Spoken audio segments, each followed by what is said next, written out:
한 과부와 하나님을 두려워하지 않고 사람을 무시하는 재판장의 이야기가 나오고 있습니다. 우리가 이 이야기를 잘 알고 있지만 다시금 이 이야기의 전반적인 내용을 살펴보면 한 과부가 자신의 원수에 대한 원한을 갚아달라고 재판장을 찾아왔습니다. 그러나 이 재판장이 어떠한 사람이다라고 소개되고 있습니까? 하나님을 두려워하지 않고 사람을 무시하는 재판장이다라고 소개되어 있습니다. 그래서 이는 이 여인을 목소리를 들어주지 않고 또한 그가 과부라는 사실을 통하여서 그의 원한을 갚아주려고 하지 않고 있다라는 것입니다. 이 재판장은 하나님을 두려워하지 않기 때문에 공정한 재판을 하지도 않습니다. 그리고 사람을 무시하기에 사람의 지위 또 배경 등을 보면서 그들의 말을 들어주었다라는 것을 우리가 오늘 이 본문을 통하여서 알 수 있습니다. 아마 이 재판장을 찾아온 과부도 이 재판장이 어떤 사람인가에 대해서도 알면서도 이 재판장을 계속해서 찾았을 겁니다. 왜냐하면 이 재판장이 자신의 원한을 해결해 줄 수 있는 사람이다라고 생각했기 때문이죠. 그래서 과부는 재판장을 계속 찾아가서 자신의 원수에 대해서 이야기를 하고 자신이 어떠한 일을 당했는가에 대해서도 말을 했을 겁니다. 그러나 재판장은 그 말을 들어주지 않았다라는 겁니다. 그러다가 어느 날 재판장은 계속해서 찾아오는 과부가 번거롭다라고 생각하고 그 말을 들어주지 않으면 들어줄 때까지 자신을 괴롭힐 거다라고 생각을 하고 그 원한을 풀어주겠다라고 말하고 있습니다. 그 뒷이야기는 여기에 기록되어 있지 않아서 어떻게 되었는지는 잘 모르지만 예수님께서는 이 비유를 하신 다음에 이렇게 말씀하십니다. 6절에서 8절을 보면 주께서 또 이르시되 불의한 재판장이 말한 것을 들으라. 하물며 하나님께서 그 밤낮 부르짖는 택하신 자들의 원한을 풀어주지 아니하시겠느냐. 그들에게 오래 참으시겠느냐. 내가 너희에게 이르노니 속히 그 원한을 풀어주시리라. 그러나 인자가 올 때에 세상에서 믿음을 보겠느냐 하시니라. 아멘. 예수님은 지금 이 비유를 하신 다음에 듣고 있는 자들에게 불의한 재판장이 한 말을 들으라라고 말씀하고 계십니다. 이 불의한 재판장이 어떠한 말을 했었습니까?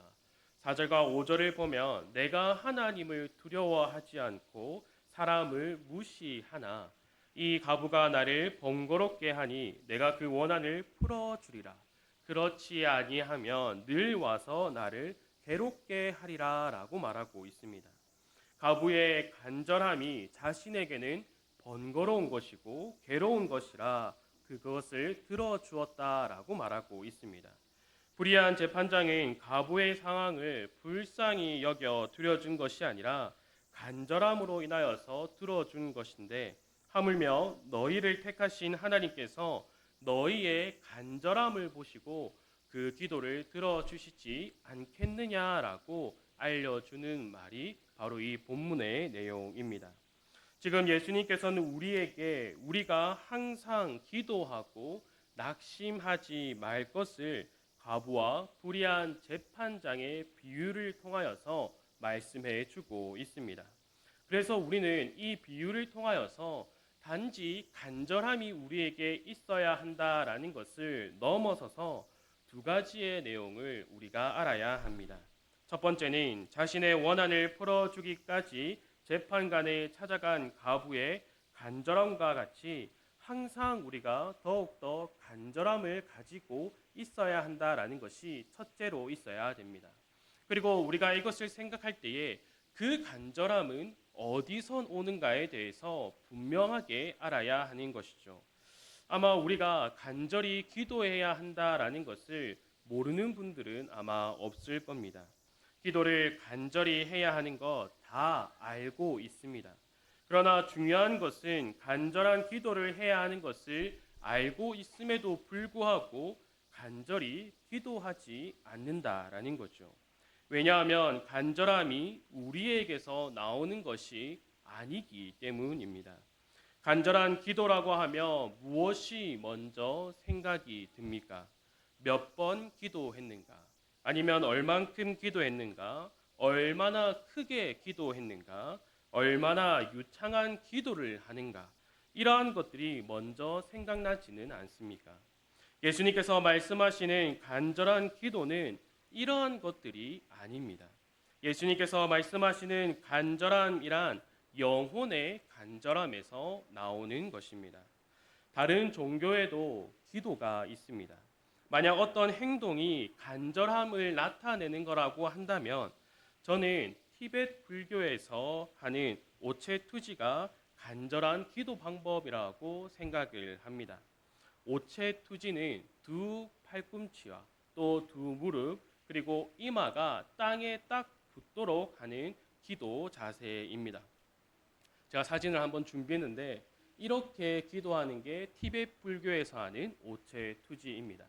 이때에 일보를 하고 이런 모습으로 기도를 하든지 두 보를 걸어가서 하든지 세 보를 걸어가서 하든지 기도하는 사람 마음에 달려 있다라고 합니다.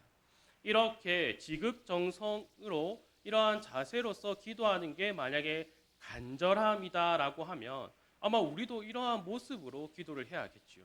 그러나 하나님은 우리에게 이러한 모습, 어떠한 겉으로 드러나는 것으로 간절함을 말해주고 있지 않다라는 것입니다. 그렇기에 하나님께서는 이렇게 어떠한 행동으로서 하는 기도를 들어주시지 않는다라는 거죠. 이러한 행동으로서의 방법은 하나님께서 원하고 요구하시는 것이 아니기 때문입니다. 그러면 간절히 기도한다라는 것은 어떠한 의미를 가지고 있겠습니까? 에베소서 6장 18절을 보면 모든 기도와 간구를 하되 항상 성령 안에서 기도하라라고 말해주고 있습니다. 단순히 우리가 기도와 간구를 간절히 해라가 아니라 항상 성령 안에서 기도와 간구를 하라라고 우리에게 알려주고 있습니다.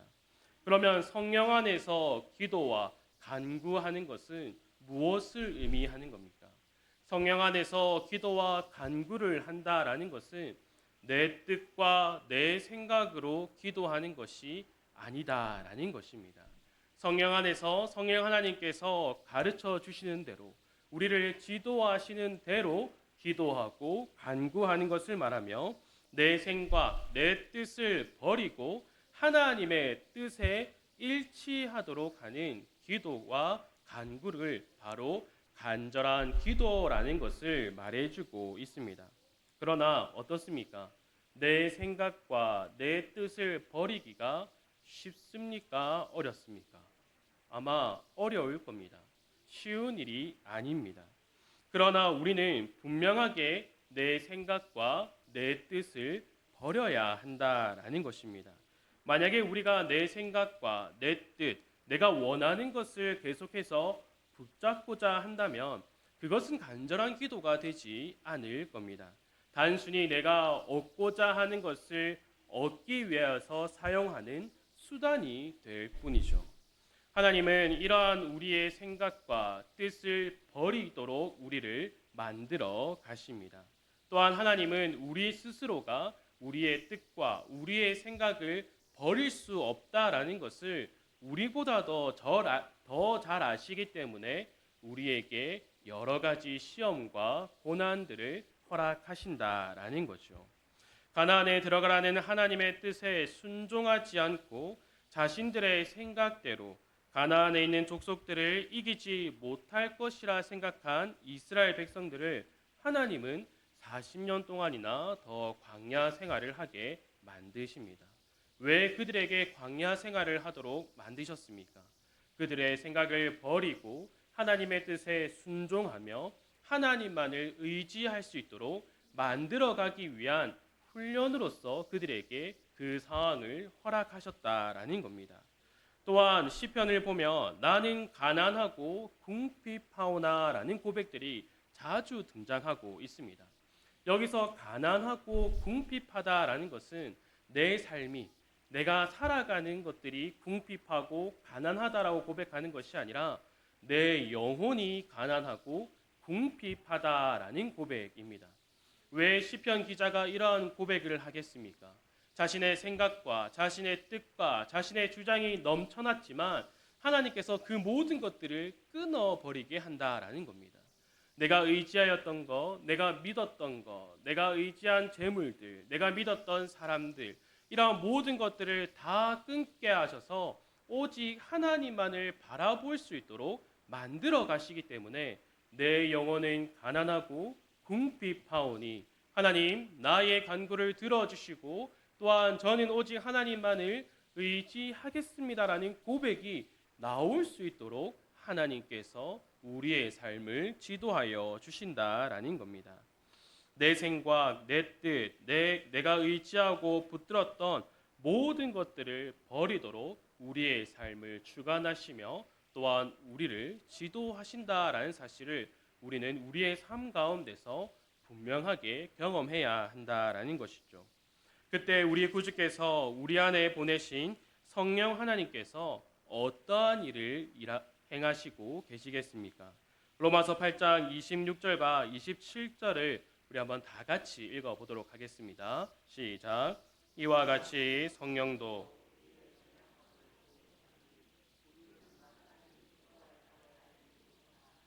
오직 성령이 말할 수 없는 탄식으로 우리를 위하여 친히 간구하시느니라. 마음을 살피시는 이가 성령의 생각을 아시나니 성령이 하나님의 뜻대로 성도를 위하여 간구하심이니라. 아멘. 우리는 마땅히 기도할 바를 알지 못하나, 이 말은 우리는 마땅히 하나님의 뜻을 알지 못한다라는 것을 의미합니다. 누가 하나님의 뜻을 알겠습니까? 오직 하나님만이 하나님의 뜻을 알고 계십니다. 그래서 우리 안에 계신 성령 하나님께서 하나님의 뜻대로 성도들을 위하여서 간구하신다라고 말하는 겁니다. 성령 하나님께서 하나님의 뜻대로 성도를 위하여 간구하신다라는 것은 우리에게 하나님의 뜻을 알려주시고 그 하나님의 뜻대로 기도하도록 우리를 지도하여 주신다라는 겁니다. 무엇을 어떻게 또 왜 기도해야 하는가를 우리에게 알려주신다라는 거죠. 이전에는 우리가 기도가 무엇인지 어떻게 해야 하는지 또 왜 해야 하는지 모르고 그저 할 때에는 기도가 잘 되지 않습니다. 필요하다고 생각하지만 그뿐이죠. 이러한 모습들을 통하여서 우리는 우리 스스로가 기도할 수 없다라는 것을 알게 됩니다. 제가 가끔 이야기한 적이 있는데 제가 중고등부 시절에 기도가 뭔지 또 기도가 잘하고 싶다라는 생각이 들어서 어떤 기도를 했다라고 한번 이야기한 적이 있습니까? 뒷산에 올라가서 나무를 흔들면서 산기도를 늘 해봤습니다. 여러 기도원을 쫓아다니면서 여러 부흥 강사들도 만나봤습니다. 또 한 분이 주여 백창을 하면 하나님께서 음성을 들려주신다 해서 매일매일 주여 백창을 해봤습니다. 한 70번 정도를 하면 목이 쉽니다. 그리고 목이 쉬어가면서 눈물과 콧물이 쏟아지는데 제가 그때는 하나님께서 은혜를 주시는구나 생각을 했는데 이제 돌아보니 그냥 제 마음에 저의 간절한 마음에 저의 인간적인 마음에 그냥 호소한 것뿐이었습니다. 그러나 하나님께서 우리에게 무엇을 기도하고 어떻게 기도하고 왜 기도해야 하는가를 알려주는 그 참된 기도가 나올 때가 있다라는 겁니다. 그러나 그것은 우리의 인간적인 방법에서 나오는 것이 아니라 우리 안에서 역사하시는 성령 하나님께서 그 기도의 일들을 우리에게 허락하여 주신다라는 거죠. 또한 우리가 늘 깨어서 성령 안에서 기도하게 될 때 항상 기도하라, 깨어 기도하라, 쉬지 말고 기도하라가 어떤 의미인가를 깨닫게 된다라는 것입니다. 그저 이 말이 그냥 하는 말이 아니라 하나님께서 나를 이렇게 믿음 가운데 굳게 세워주시고 또 나를 잘하도록 이끌어 주신다라는 것을 우리의 믿음의 생활 속에서 경험하게 된다라는 것이죠. 우리 성도들이 이를 경험하여서 더욱더 굳센 믿음의 또한 기도의 용사들이 되기를 간절히 소망합니다. 또 우리가 오늘 본문을 통하여서 알아야 되는 두 번째는 항상 기도하는 자는 낙심하지 않는다라는 것을 우리는 알아야 합니다. 항상 기도하는 자는 왜 낙심하지 않겠습니까? 오늘 본문 7절을 한번 다 같이 읽어보도록 하겠습니다. 시작. 하물며 하나님께서 그 밤낮 부르짖는 택하신 자들의 원한을 풀어주시지 아니하시겠느냐. 그들에게 오래 참으시겠느냐. 아멘. 예수님께서 항상 기도하며 밤낮으로 부르짖는 자들을 향하여서 무엇이다라고 부르고 있습니까? 하나님께서 택하신 자들이다라고 지금 말씀하고 계십니다. 하나님께서 택하신 자들과 우리가 앞서 살펴보았던 항상 기도하는 것을 이어서 생각을 해보면 항상 기도하는 자들이 낙심하지 않는 이유는 기도를 하면 할수록 자신이 하나님께서 나를 택하여 주셨고 하나님께서 내 삶을 주관하여 주시며 지금 내가 기도하고 있는 이 기도조차도 내가 하는 것이 아니라 하나님께서 가르쳐 주심을 통하여서 내가 하나님 앞에 엎드려 기도하고 있다는 사실을 깨닫는다라는 것입니다. 그렇기 때문에 낙심하지 않는다라는 것이죠. 또 항상 기도하게 된 성도는 무엇을 하나님께 얻게 됩니까? 모든 것을 하나님께 맡길 수 있는 힘과 능력을 얻게 된다라는 것입니다. 우리가 살아가면서 여러 가지 상황을 마주할 때가 있습니다. 그 상황으로 인하여서 우리가 낙심하기도 합니다. 그러나 그 낙심이 들 때에 우리가 이전에는 그 낙심으로 인하여서 주저앉았겠지만 하나님께 엎드려 기도하는 자들은 그 낙심마저도 곧장 하나님께 맡긴다라는 거죠. 그렇기 때문에 항상 기도하는 자는 낙심하지 않는다라는 것입니다. 사도행전 4장에 베드로와 요한이 성전에서 예수 안에 죽은 자들의 부활이 있다라고 가르치다가 잡히게 됩니다. 공회 앞에 서서 그들이 두려워하지도 않고 예수 그리스도를 더욱더 담대히 선포합니다. 이에 대제사장 안나스를 비롯한 공회원들이 의논한 후에 베드로와 요한에게 무엇을 말합니까? 앞으로는 예수의 이름으로 말하지도 말고 가르치지도 말 것을 경고하고 있습니다. 이 경고를 들은 베드로와 요한이 성도들에게 돌아가서 이 일들을 다 말합니다. 그런데 이 이야기를 들은 성도들이 어떤 모습을 보여주고 있습니까? 예수님께서 잡히시던 날에 도망갔던 것처럼 두려움에 그들이 도망가는 모습을 보여주고 있습니까? 그렇지 않습니다. 베드로와 요한 그리고 많은 성도들이 어떻게 지금 표현하고 있습니까? 사도행전 4장을 보면은 그들이 그 베드로와 요한의 말을 듣고 한 마음이 된다라고 말하고 있습니다. 그들이 그들의 말을 듣고 한 마음이 되어서 앞에서 인도자가 기도 제목을 알리면서 우리가 이렇게 기도합시다라고 말을 하지 않았는데 그들이 듣고 한 마음이 되어서 하나님께 더욱더 간절히 기도를 시작하게 됩니다. 그들이 무엇으로 한 마음이 되었습니까? 바로 성령 하나님을 통하여서 그들이 한 마음이 되었다라는 것입니다.